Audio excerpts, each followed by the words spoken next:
Welcome to Sports Live, presented by Cool. আপনাদের সঙ্গে আছি আমি সঞ্জনা আইভি। বিসিবির সিএফও হওয়ার জন্য 50-এরও বেশি আবেদন জমা পড়েছে। খুব দ্রুতই নিয়োগ দেওয়া হবে চিফ ফাইন্যান্স অফিসার। পাশাপাশি খুব দ্রুতই অ্যাওয়ার্ড নাইট আয়োজন করতে যাচ্ছে বাংলাদেশ ক্রিকেটের নিয়ন্ত্রক সংস্থা। এই অনুষ্ঠান আয়োজনের জন্য একটা কোম্পানিকে দায়িত্ব দিয়েছে বাংলাদেশ ক্রিকেটের অভিভাবক সংস্থা। বেশ জাঁকজমকভাবেই আইসিসি টেস্ট স্ট্যাটাসের রজত জয়ন্তী পালন করেছে বাংলাদেশ ক্রিকেট বোর্ড। বিসিবি এবার আয়োজন করতে যাচ্ছে বিসিবি অ্যাওয়ার্ড নাইট। জানা গেছে আগামী সেপ্টেম্বরের শুরুতে আয়োজন হবে এই অ্যাওয়ার্ড নাইট। সম্ভাব্য তারিখ 5 সেপ্টেম্বর। অ্যাওয়ার্ড নাইট উপলক্ষে হলও বুক করার পথে বিসিবি।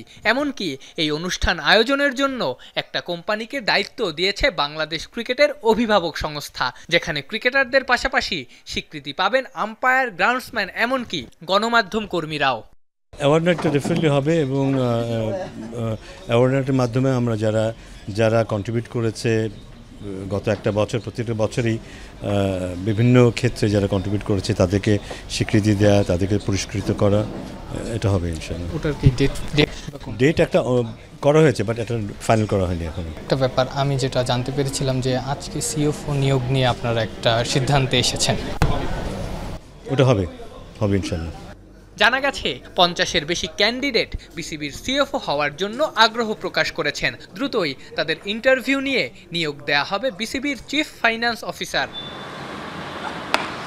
পাশাপাশি আগামী অগাস্টে অস্ট্রেলিয়ায় টপ এন্ড টি-20 টুর্নামেন্ট খেলতে যাবে বাংলাদেশ এ দল। জাতীয় দলের বাইরে থাকা এবং তরুণ ক্রিকেটারদের সেই টুর্নামেন্টে সুযোগ দেয়া হবে। এশিয়া কাপের প্রস্তুতির অংশ হিসেবে জাতীয় দলের কোনো ক্রিকেটারকে সেই দলের সাথে পাঠানোর পরিকল্পনা বিসিবির নাই। আফনান পিয়াল, যমুনা স্পোর্টস, ঢাকা।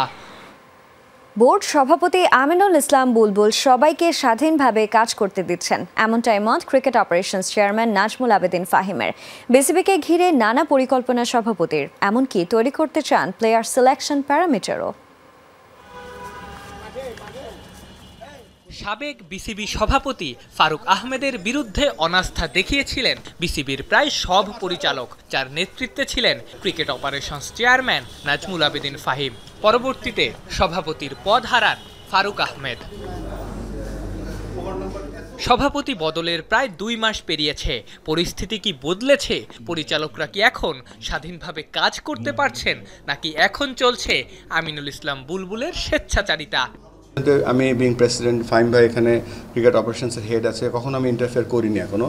এবং যা সাফল্য এসছে, সমস্ত সাফল্য খেলোয়াড়দের সাফল্য এবং কোচদের সাফল্য, যারা এখানে কাজ করেছে। আমার মতো করেই কাজ করছি, মাঝে মাঝে আলাপ করছি যে আমি কি হচ্ছে, কোথায় কি হচ্ছে, সেটা নিয়ে আলাপ হচ্ছে। বাট ওই দিক থেকে কোনো ডাইরেকশন এখন পর্যন্ত আসেনি, যেভাবে করেন বা ওভাবে করেন।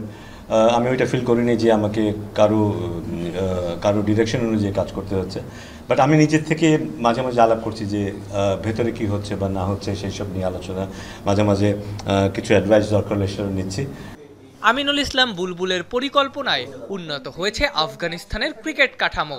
বাংলাদেশ ক্রিকেটকে ঘিরেও পরিকল্পনার অভাব নাই ক্রিকেট বোর্ডের বর্তমান সভাপতির। শুধু তাই না, প্যারামিটার তৈরি করতে চান প্লেয়ার সিলেকশনেও। সিলেকশন প্রসেস একটা থাকা উচিত, তারপরে প্লেয়ারদের খেলার সুযোগ দেওয়ার একটা প্রসেস থাকা উচিত। সেই প্রসেস, সেই ফ্রেমওয়ার্কের মাধ্যমেই তাদের পারফরমেন্স করতে হবে। কেননা ওইটা যদি না থাকে তাহলে দিক বিদিক we will lose our direction. শনিবার বিসিবিতে হয়েছে match referee refreshers course. Board থেকে প্রস্তাব দেয়া হলেও আরও কিছুদিন ক্রিকেট খেলবেন বলে এখনই এই প্রস্তাবে সাড়া দেননি মাহমুদুল্লাহ রিয়াদ। পাশাপাশি এশিয়া কাপের আগে সিরিজ আয়োজন করতে চেষ্টা করছে বিসিবি। সম্ভাব্য প্রতিপক্ষ নেদারল্যান্ডস, নেপাল।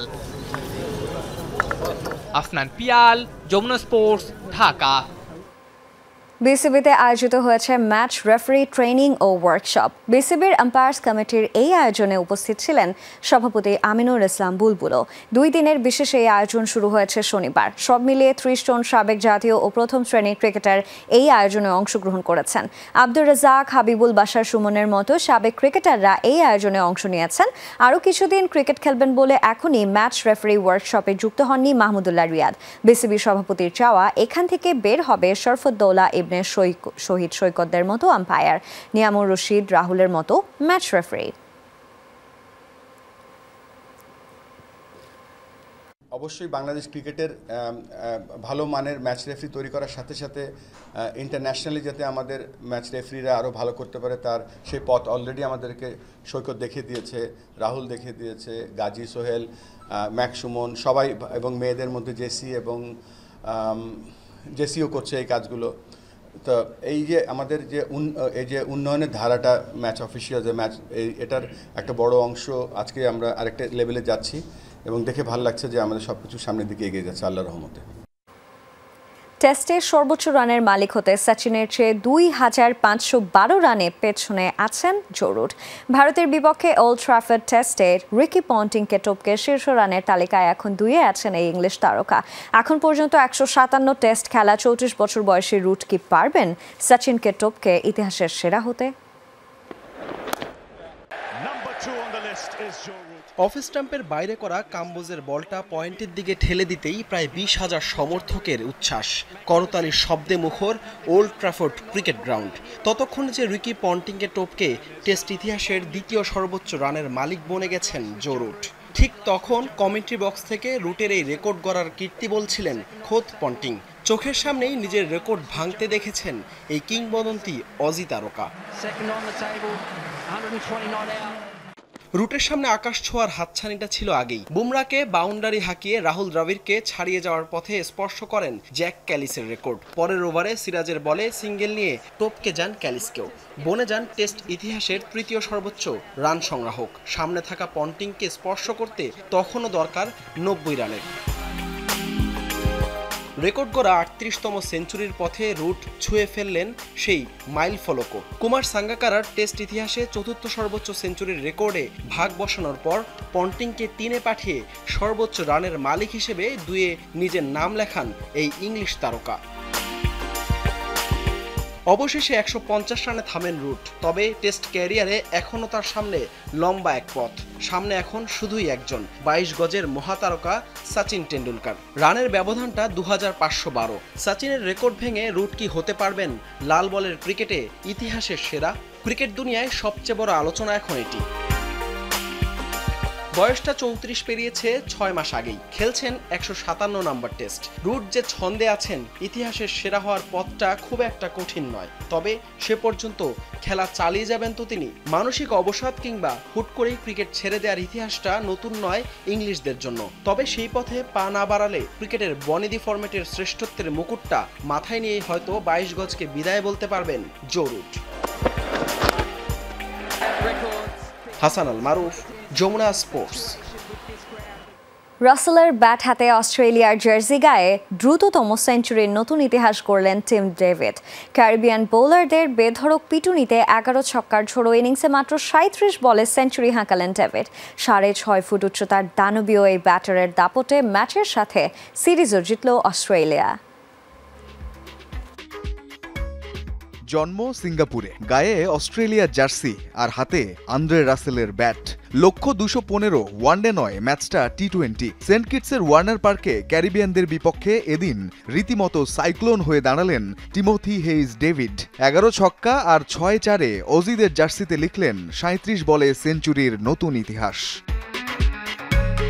2019 সালের এমনই 1 জুলাইয়ে সিঙ্গাপুরের জার্সি গায়ে টি20 ডেবু হয়েছিল টিম ডেভিডের। 6 বছর পরের এই দিনটি একেবারেই ভিন্ন। অস্ট্রেলিয়ার হয়ে দ্রুততম টি20 50, দ্রুততম টি20 শতক। এই ফরম্যাটে নিজের প্রথম সেঞ্চুরি। ম্যাচের সাথে সিরিজও জিতল অস্ট্রেলিয়া। টিম ডেভিডের জন্য এর চেয়ে সেরা দিন আর কি বা হতে পারত?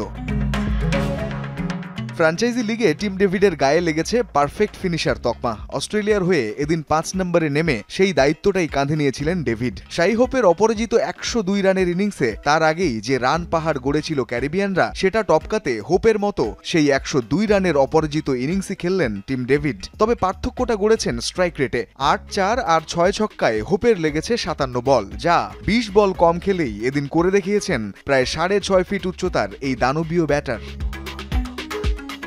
অস্ট্রেলিয়ার স্কোর তখন 3 উইকেটে 61। পাওয়ার প্লের বাকি এক বলে 4 মেরে শুরু করেন ডেভিড। এরপর শুরু ছক্কার উৎসব। 10ম ওভারে ক্যারিবিয়ান স্পিনার গুরাকেশ মতির 4 বলে টানা 4 ছক্কা মারেন ডেভিড। অজিদের জার্সিতে 16 বলে করেন দ্রুততম টি20 50। পরের 50 তুলতে ডেভিডের লেগেছে 21 বল। 17তম ওভারের প্রথম বলেই শেফার্ডকে 4 মেরে দ্রুততম সেঞ্চুরির সাথে ম্যাচ ও সিরিজ জয়। এর আগে স্কটল্যান্ডের বিপক্ষে জশ ইংলিশের 43 বলে সেঞ্চুরি ছিল অস্ট্রেলিয়ার হয়ে টি20তে দ্রুততম।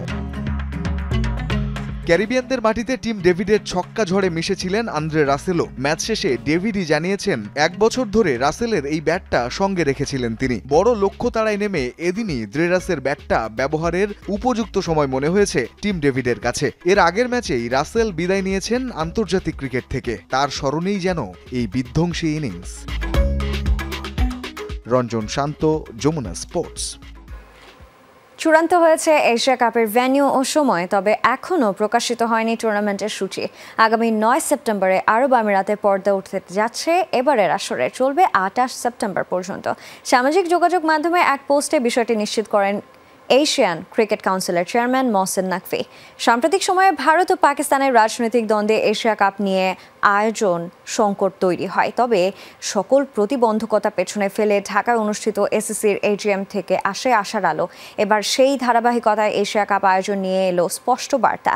এবারের আসরে বাংলাদেশ, ভারত, পাকিস্তান, শ্রীলঙ্কা, আফগানিস্তান সহ অংশ নিচ্ছে 8টি দেশ।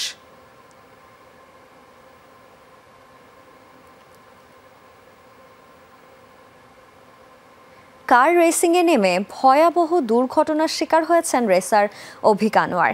সেপাং ইন্টারন্যাশনাল সার্কিটের রেস 1-এ দুর্ঘটনায় পড়ে তার গাড়িটি। শনিবার সামাজিক যোগাযোগ মাধ্যমে তার ভেরিফাইড পেজ থেকে বিষয়টি নিশ্চিত করা হয়েছে। মেডিকেল সেন্টারে পরীক্ষা নিরীক্ষার পর তার চিকিৎসা প্রদানের কথা জানানো হয়। এই পোস্টে দ্রুত আরোগ্যের জন্য কামনা করা হয় প্রার্থনা। বিদেশের মাটিতে প্রথম বাংলাদেশি রেস জয়ী হিসেবে আগেই পরিচিতি অর্জন করেছেন অভিক। ব্যয়বহুল এই খেলা বাংলাদেশে তেমন জনপ্রিয় না হলেও নানা চড়াই উতরাই পেরিয়ে বিশ্বমঞ্চে তুলে ধরেছেন লাল সবুজের পতাকা।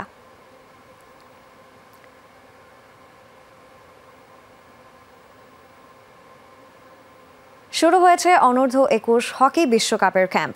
মৌলানা ভাসানী হকি স্টেডিয়ামে শনিবার রিপোর্ট করেছেন 45 জন খেলোয়াড়।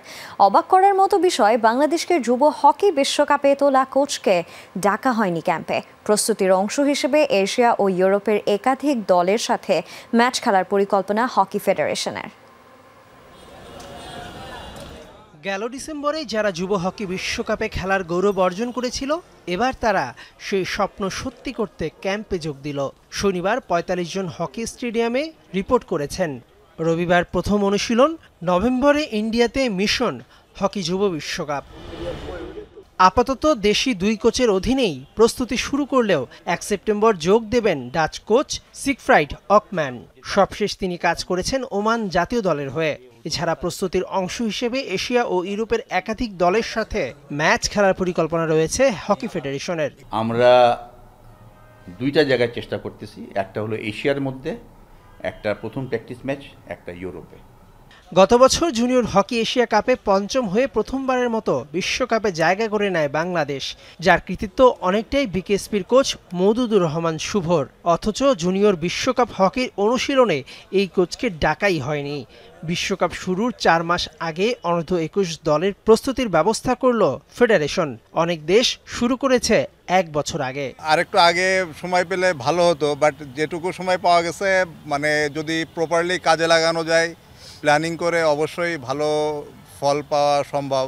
হয়তো ফার্স্ট ফেজে থেকে কিছু প্লেয়ার বাদ দেব, তখন 30 জন প্লেয়ার থাকবে। তারপরে ধরেন ফরেন কোচ হয়তো আসবে, এসে উনি যেভাবে মানে টিম বিল্ড আপ করবে, এটা ওনার ব্যাপার, ওনার প্ল্যানিং। হ্যাঁ, এটার উপরে ফার্স্ট ফেজে আমরা ফিটনেসের উপরে জোর দেবো বেশি। 28 থেকে 10 ডিসেম্বর ভারতের চেন্নাই ও মাদুরায়ে অনুষ্ঠিত হবে অনূর্ধ্ব 21 হকি বিশ্বকাপ। গ্রুপ এফে বাংলাদেশ খেলবে গতবারের রানার্স আপ ফ্রান্স, অস্ট্রেলিয়া এবং দক্ষিণ কোরিয়ার বিপক্ষে। Mehedi Naim, Jamuna sports, Dhaka. Football complex করার পরিকল্পনা করছে বাফুফে। শনিবার প্রাথমিক পরিকল্পনা হিসেবে মানিকগঞ্জে বেশ কটি জায়গা পরিদর্শন করেছেন সভাপতি তাবিথ আউয়াল। দেশের ফুটবলে মাঠের অভাব সবারই জানা, নেই সিলভার স্ট্যান্ডার্ডেরও কোনো একাডেমি, যে কারণে বয়সভিত্তিক ফুটবলে ক্যাম্প করতে অসুবিধায় পড়তে হয় বাফুফেকে। আর ভালো ফুটবলার তৈরিতে ভালো অবকাঠামো ও একাডেমির গুরুত্ব অনেক। বাফুফে তাই আটঘাট বেঁধে নেমেছে। দেশের বেশ কিছু জায়গায় পরিদর্শন করবে ফুটবল একাডেমি ও কমপ্লেক্স নির্মাণের লক্ষ্যে। তারই ধারাবাহিকতায় মানিকগঞ্জ জেলা পরিদর্শন করেন বাফুফে কর্তারা। সেজন্য সরকারের সহায়তাও চায় বাফুফে। রিয়াল মাদ্রিদে এক মহাকাব্যের রচয়িতা ক্রিস্টিয়ানো রোনাল্ডো। ঠিক 15 বছর পর সেখানে আবির্ভাব হয়েছে ঠিক এমনই এক স্বপ্নবাজ বালক কিলিয়ান এমবাপ্পের। অভিষেক মৌসুমেই দুটি ছড়িয়েছেন এই ফরাসি স্ট্রাইকার। প্রথম মৌসুমের তুলনায় পেছনে ফেলেছেন CR7-কে। তাই তো এমবাপ্পের হাত ধরে রিয়ালে আরও এক মহাকাব্যের রচনা হওয়ার স্বপ্ন দেখছেন রিয়াল ভক্তরা।